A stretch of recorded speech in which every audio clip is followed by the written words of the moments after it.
Jogo bonito, jogo plástico, jogo eficiente. Afinal, o que a torcida do Fluminense espera de Renato Gaúcho?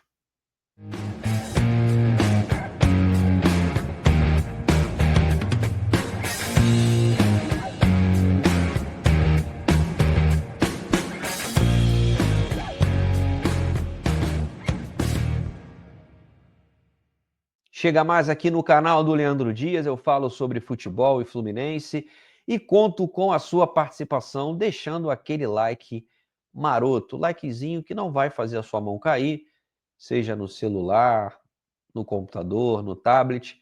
O like é de graça e me ajuda pra caramba. Se você não é um inscrito, também se torne um e avalie a possibilidade de se tornar membro do canal do Leandro Dias. São 2 planos disponíveis. Você dá aquela força aqui para o canal e também recebe benefícios. Um deles, através do plano Legend, você pode estar comigo num grupo de WhatsApp. Então, chega junto, pensa um pouquinho sobre isso. Gente, eu queria trocar essa ideia com vocês logo depois do jogo com o Vasco. Eu falei um pouco no Domine Passa, na análise que eu sempre faço, e eu pensei, eu tenho que gravar um vídeo para trocar uma ideia com a galera. A contratação do Renato Gaúcho pelo Fluminense, ela foi dotada de muita expectativa, uma expectativa positiva. O oba, oba, oba, Renato chegou, 30 anos do gol de barriga, o cara que nos levou a uma conquista nacional depois de mais de 2 décadas, o ídolo que o Renato é do clube, e a molecadinha que nunca viu o Renato no Fluminense se empolgou também pela história e tudo mais. Eu fui na contramão disso. Eu não gosto do Renato Gaúcho como treinador, nunca gostei. Quem me conhece sabe. Eu acho que tivemos mais momentos ruins com o Renato do que bons. Reconheço a capacidade dele de promover um grupo coeso. Eu venho falando nas minhas análises, nos vídeos soltos, nos cortes, que o futebol brasileiro, e não é novidade para ninguém, está cada vez mais nivelado por baixo. A diferença do quarto colocado para o 12º é muito pequena. Então a gente pode esperar o Fluminense numa quinta colocação, mas também numa 10ª. E não vai ser nenhuma surpresa, assim como para o Atlético Mineiro, para o Internacional, para o Botafogo. A diferença entre o melhor e o pior no Brasil, na América do Sul, ela está cada vez menor. E o que eu estou querendo dizer com isso?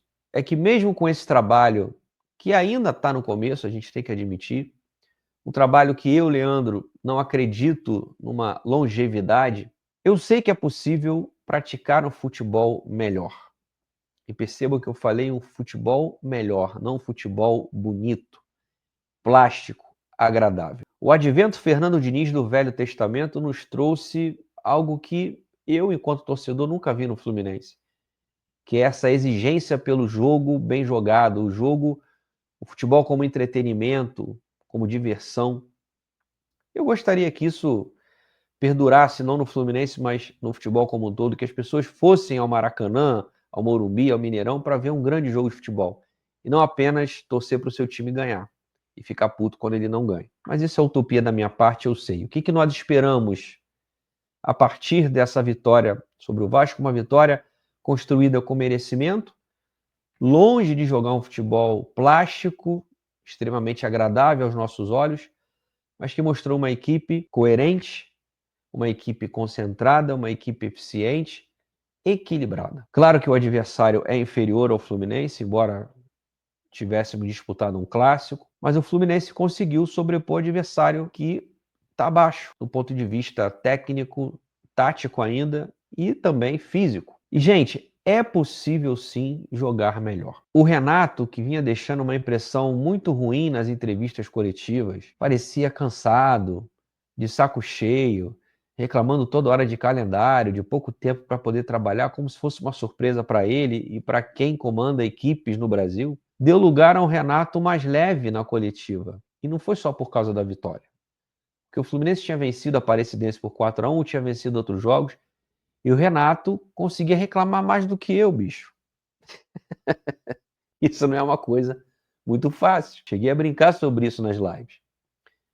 E na coletiva vi o Renato leve, já de novo brincando com jornalistas, ciente de que sua equipe fez um jogo que agradou o torcedor, que representou a arquibancada. Eu tenho certeza absoluta que o torcedor do Fluminense, o mais consciente, o torcedor sensato, o torcedor que olha para o Renato Gaúcho, olha para as peças à disposição, olha para o presidente que nós temos, não vai esperar mais aquele futebol que encantou o Brasil e o continente. Mas que sejamos minimamente competitivos, que nós tenhamos uma preparação física adequada. Tá difícil, são jogos a cada 3 dias, mas tá para todo mundo. O Fluminense tem problemas como todos os outros times e tem equipes que conseguem jogar melhor do que o Fluminense. E percebam, eu falei jogar melhor, não mais bonito. Eu não tenho essa pretensão de ver o Fluminense praticar um futebol vistoso novamente. Gastou-se demais com jogadores medíocres, dinheiro que foi para o ralo. O Fluminense tem um elenco, na média do futebol brasileiro, um time titular ali ok, abaixo das principais forças, mas que pode sim brigar por uma pré-Libertadores, quem sabe uma vaga direta. Mas, Renato, larga essa rabugice, meu camarada. Você está ganhando muito bem no Fluminense.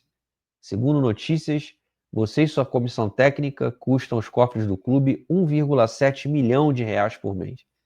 É muito dinheiro para se contentar com a mediocridade. Para ir numa coletiva e perguntar para a imprensa e, de quebra, desafiando o torcedor, quem é que joga bonito? Se ninguém está jogando bem, eu também posso me dar o luxo de jogar bem. Não, Renato. Você está sendo pago para fazer o Fluminense campeão. E se não é o planejamento ser campeão, jogue limpo. Mas é claro que ele não vai fazer isso e ninguém vai fazer. Nenhum treinador de clube grande, dirigente, cartola, vai numa coletiva e fala, olha, a torcida tem que entender que 2025 não é ano para ser campeão. Claro que ninguém espera fazer isso, seria um sincericídio. Mas o Fluminense tem condições de ser campeão. O Fluminense é um dos favoritos, sim, para ganhar a Copa Sul-Americana. A gente torce para que faça um papel digno na Copa do Mundo de Clubes, que quem sabe, dependendo do resultado do sorteio das oitavas da Copa do Brasil, tem um chaveamento acessível. E no brasileiro, ficar ali entre os 6, 7 primeiros.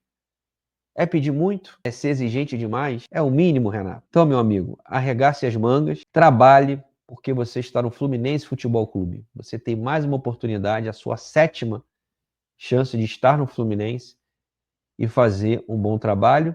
E para quem lembra, desfazer essa má impressão de 2008, de 2014, na sua última passagem, 2009, que ficou apenas 2 meses.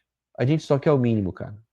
É jogar bem, não precisa jogar bonito, não. E você, o que você acha? O Fluminense, com esse elenco, com o Renato Gaúcho, tem condições de jogar bem e não bonito? Deixa aqui nos comentários, vamos trazer esse debate à tona. Antes de sair, likezinho no vídeo, claro, e a inscrição no canal, compartilhe com seus amigos também, que assim como eu, como você, gostamos de futebol e de Fluminense. Forte abraço, até o próximo vídeo, valeu!